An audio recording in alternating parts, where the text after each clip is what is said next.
Hey, hey, you got rid of me for a couple of months because I was busy and didn't have to deal with me talking, but I'm back and I've got two books to review this month. So hop onto the other video if you haven't watched that one yet for this month's review. But this one I am so excited to talk about. Let's get in. If you're new here, hello, my name's Alicia. I'm a licensed therapist and I love books. I'm passionate about reading and I'm also passionate about helping folks find resources that work for them.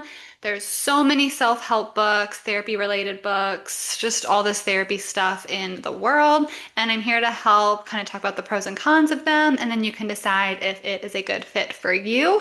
Today's book, I'm so excited to talk about. This one is The Relationship Cure by John Gottman. I'm a tabber. I've got lots of thoughts. So let's go. My overall rating for this one, if you've seen my last two book reviews, you know that I'm a pretty tough critic. This one's a 5 stars, guys. I found a book that I like. Okay, I'm gonna be real with you. When I got it, I was a little skeptical because I feel like I read John Gottman's books in grad school and I was like, meh. And I just was like, I'm angsty. I always can like be a little critical.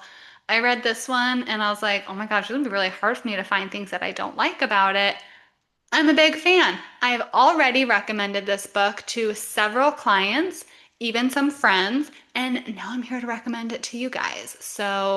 I've been reading a lot. I just haven't had time to review these things. And so in the background, I've been recommending this book to so many people. So let's get into it.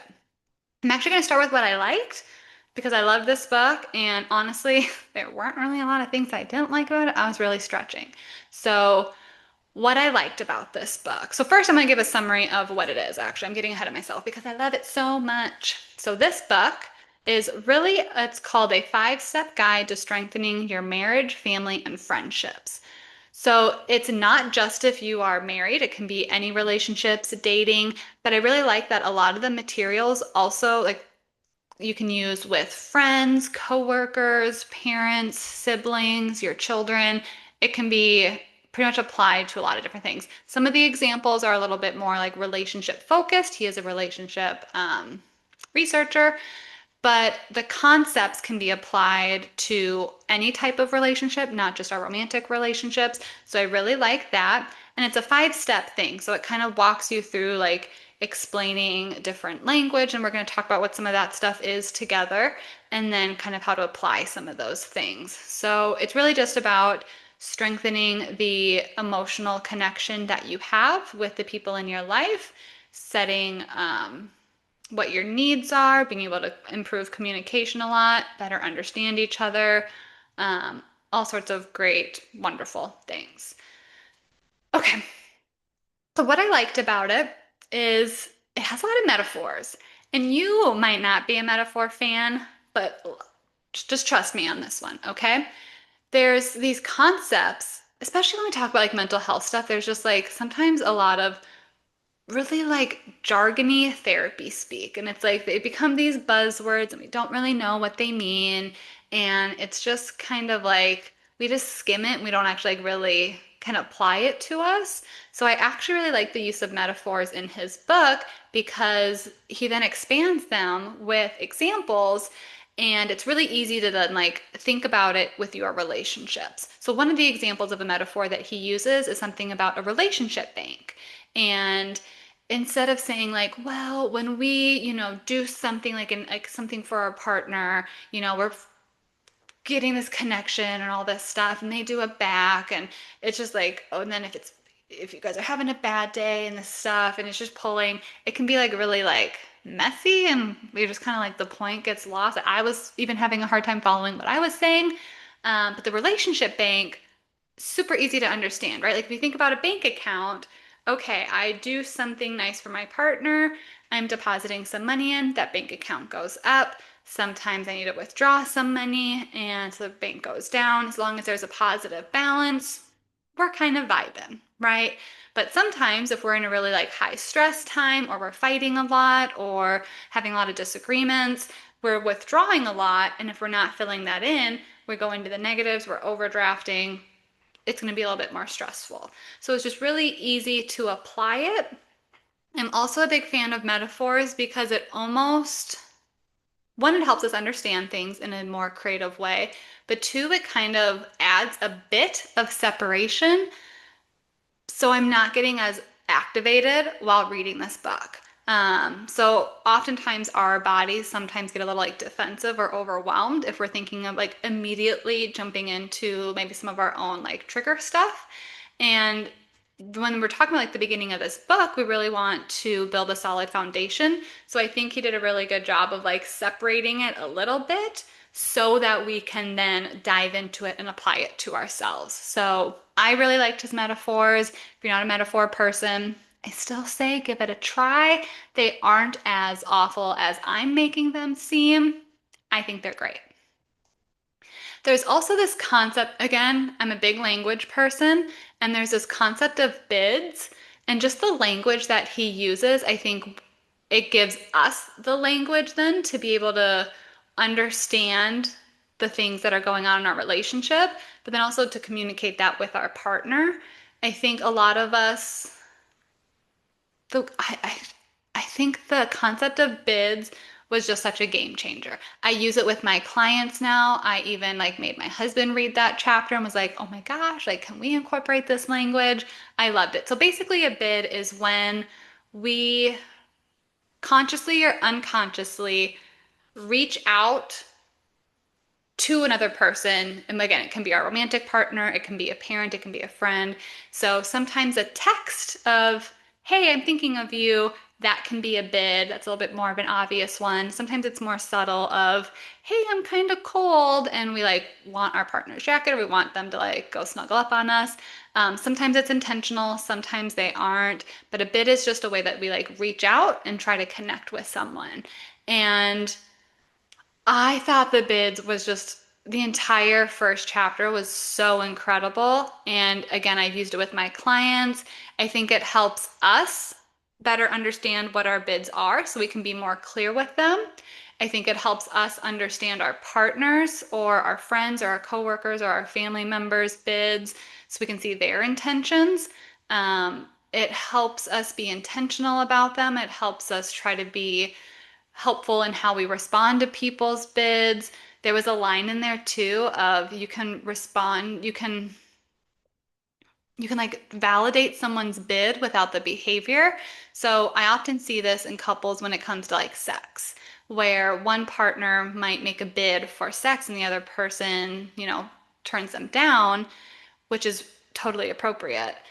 But we can say no to the action, which is sex, but still connect to the bid, which is connection, right? And so instead of just being like, ew, no, how could you even think that? Start turning into a fight, you can say no, which again, don't need to justify your reason for no, but still give a connection of, I'm feeling, we haven't really connected in a while. Maybe we need to talk about something, get some emotional connection there. Or can we snuggle? I really appreciate, give some validation. Um, Offer to give, you can still kiss them, like whatever that bid, that connection piece is. So I really like that language. And again, just a game changer of helping us view our actions in a different way. And then also the other people around us, what their bids is. And they go so into it of like how we can respond to bids, whether we're turning towards them, whether we're turning away from them, how to respond, how to communicate them, so much. The whole bid section, 10 out of 10. That I would read a whole book on. It's just itself incredible. No notes. It's great. The other thing that I liked about this book was that it was really had a clear emphasis on communication. So many times when I talk with individuals who are stressed in their relationship, or even when I did more couple work, what I hear most often is we need to work on our communication. That tends to be what a lot of people go to therapy for. That's what a lot of people look for. And honestly, we don't really learn how to effectively communicate really ever. Um, we kind of learn some things in school. We watch a lot of things that our parents and our families do, how our friends interact. But I personally don't remember ever having like a sit down conversation of here's how you tell someone you're upset with them. Here's what you do with this. Here's how you listen. Here's how you do those things. And so this book does a really great job of giving clear, concrete things of how to communicate and also how to listen. Because those are very different aspects, and we need both for healthy and helpful communication. I think this is also a really good book. That's really helpful for like the logistical folks. So a lot of times there's people who are like, well, I just don't know how. Like I know there's an issue or I know there's something, but I don't know what to do. I don't know how to communicate this. This book gives such great like checklist examples, tables, like there's assessments, there's all sorts of stuff for just like my more logical thinkers. My brain's a very logical brain, and so I ate it up. I loved it. It also gives, I already kind of said this, it gives good examples. So anytime it explains a concept like the bid, the emotional bank account, the relationship bank account, any type of just really anything, there's a ton of examples. At like at least like 3 to 5 examples for each thing so that you can like likely see yourself in one of them. And so it's very identifiable, very relatable. It even gives like several examples of what you can say, different checklists of things that you can identify, what to look for, so many things where it's just like it's giving you all the information on a platter.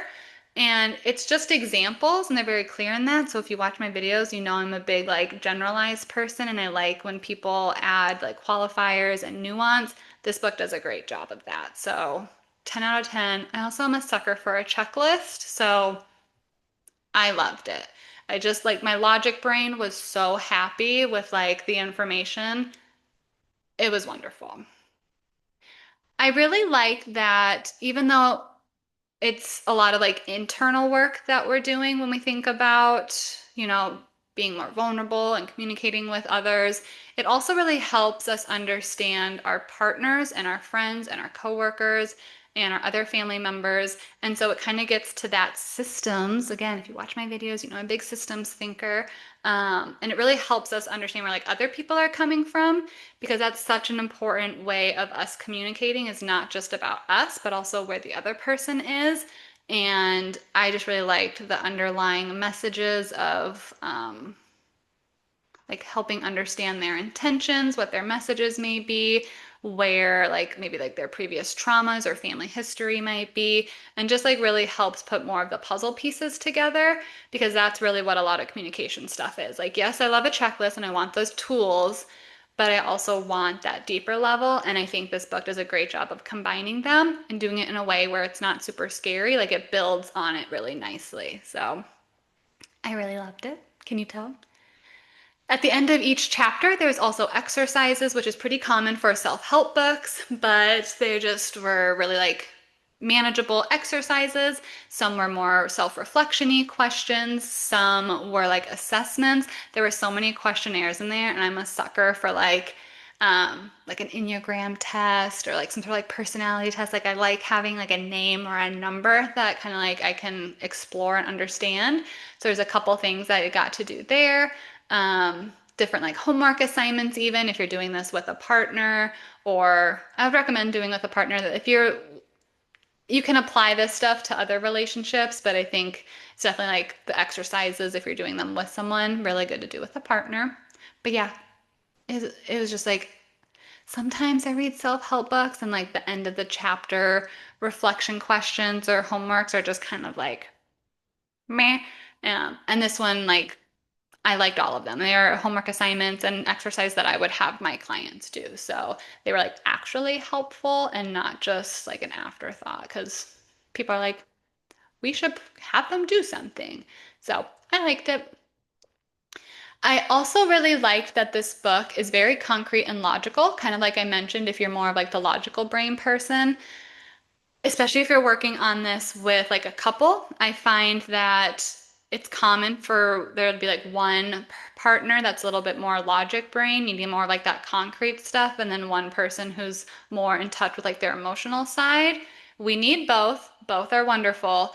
But if you go into a conversation with a logic person who's maybe doesn't know how to like connect emotionally, it can be really like overwhelming for that logic person. And so it gives really concrete examples while also building an emotional connection. So it's not like an either or where it's like, well, we're just focusing on skills and logic, but it's using that to help create an emotional connection. It's here's some tangible things you can do, and then the outcome is this emotional experience that you get to have with this person. It does talk about emotions. I think it does it in a really good way where like it builds your foundation first. And then in the middle, you start talking more about emotions, family history, recognizing emotions, what you need when those emotions come up. But I think sometimes if we just jump right to the emotion work, some people can then get really overwhelmed, uncomfortable for a variety of reasons, and then they don't want to, or they're not able to really like, do that work. And then we just kind of get stuck in that pattern. So I think this book does a really good job of like attending to both needs. And from the feedback I've gotten from couples, men and women both have really enjoyed the language of this book and has helped them get to connect. So I really liked it.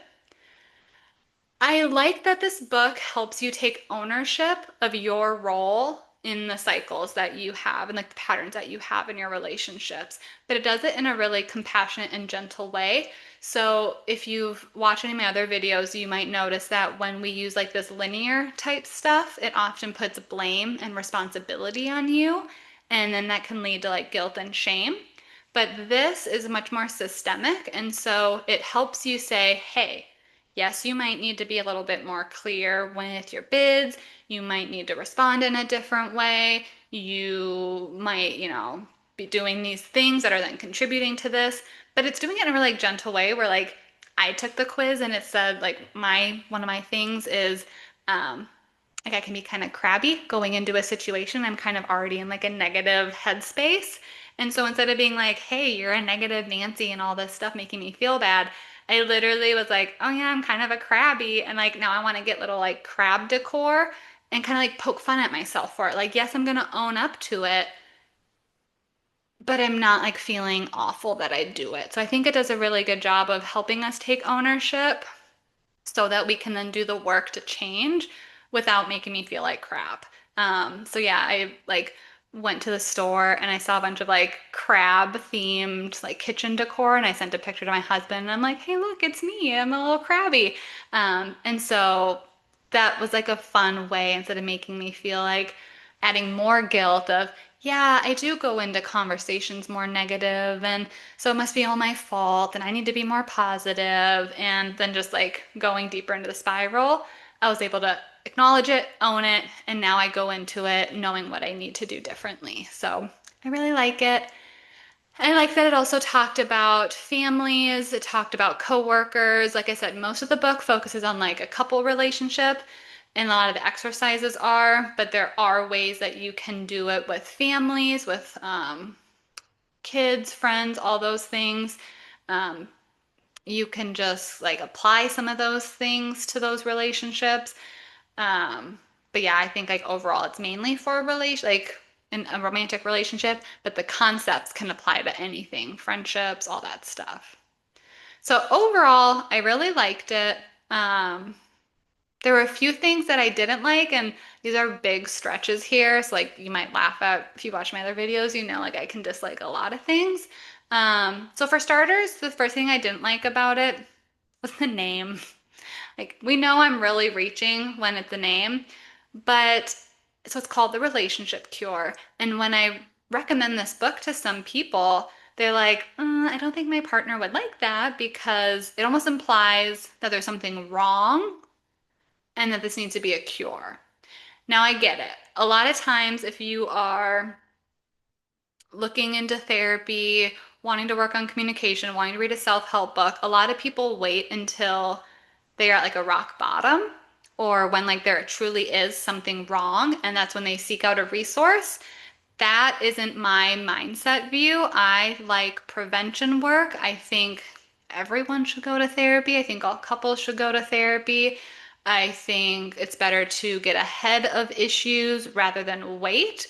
So I would recommend this book to everyone, not just people who are like thinking about divorce, fighting all the time, can't see eye to eye. So I have a lot of my clients, some of my clients are in that headspace. And so I'll be like, hey, here's this book. They go for it and they're fine because they're already in that like, sure, we want this cure, we want to fix this. But I do have some clients who have a solid foundation in their relationship already and they're just wanting to improve their communication or figure out, oh, we've got this like family, like different family experiences growing up. We want to know how to navigate those differences.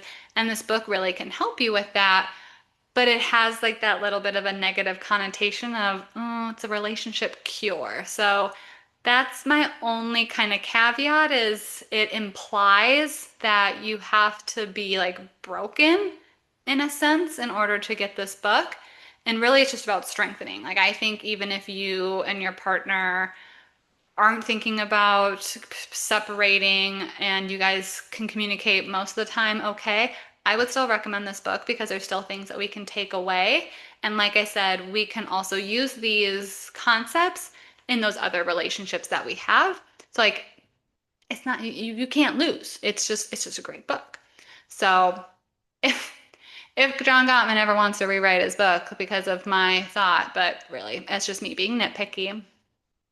The other thing that, again, I'm just being nitpicky here, there's one section kind of in the middle called these emotional command centers. So remember I said like it starts out with these more like behavioral things, talking about concepts and kind of how to communicate these things, how to bid, how to respond to bids, all this stuff. And then in the middle, it starts talking a little bit more about emotions and how our emotions can impact how we send out a bid, how we respond to bids. Kind of like how our family grew up responding and expressing these emotions and how that kind of impacts things today. So it's kind of like that middle section. And there's these different emotional command centers. To me, I think of them as like different Harry Potter houses where like, well, maybe that's not a good example because like I guess we can have multiple of these emotional command centers, but we kind of have like a main one that gets activated or that we are like high and low on it essentially. So one of the examples is like a jester. So that means like you joke around a lot. And so like your filter then is like you bid in maybe a more silly way and you respond in a silly way. And if someone isn't a jester and they're sending out a bid and then you're responding to it in a silly way, you think like you're doing like a perfect match. But if that person's needing something else, it can be a mismatch and we can see how fights happen, right? And so they do a good job of explaining the different ones. Again, I love being like sorted into something. I was like, oh, I'm a nester. And so like a rester, I don't even remember what they were. I read this back in like April and it's June right now. Nester, I think, was one that I was high on. And then like the anxiety one. So there's like two that I scored high on. But anyway, I love being identified in a little group and explaining what they were. So I was able to like identify, oh, my partner's this, and I think my friend is this, and I don't have any coworkers besides my cat, so my cat's this. But it really helped me be able to like understand myself and others better. My biggest critique with it though, so again, it's something that I dislike, is it didn't really give tips on how to navigate those differences. So it does a good job of explaining what those different things are. It gave a few examples of how they can show up, but then it doesn't say here's what you do with it. And I think again, for people who are the really logistical people that I think are going to take away a lot from this book, we want that information of, cool, if I am this and my partner is this, how can we make sure we're clear on giving and receiving our bids? Or if I am this and my sister's this, here's how we can be clear. So I think the assumption is because this is in the middle of the book, you kind of should just use your previous tools to kind of navigate it. But I would have liked a little bit more clear, concrete examples of, hey, if your partner's a jester and you are the more anxious one, here's how you can kind of like combine them in a way where like they both feel seen and heard because one isn't better than the other, it's just they're different. So how do we create space for both of them? And here's how like a healthy way of navigating the balance between this would look like. I think that would have brought this book to the next level. If he's ever watches this, there's your next book idea. I would buy it because I think that's fascinating. But yeah, that's just me kind of saying like I want more. My other thing that I dislike is kind of similar, where it's really just I wanted more.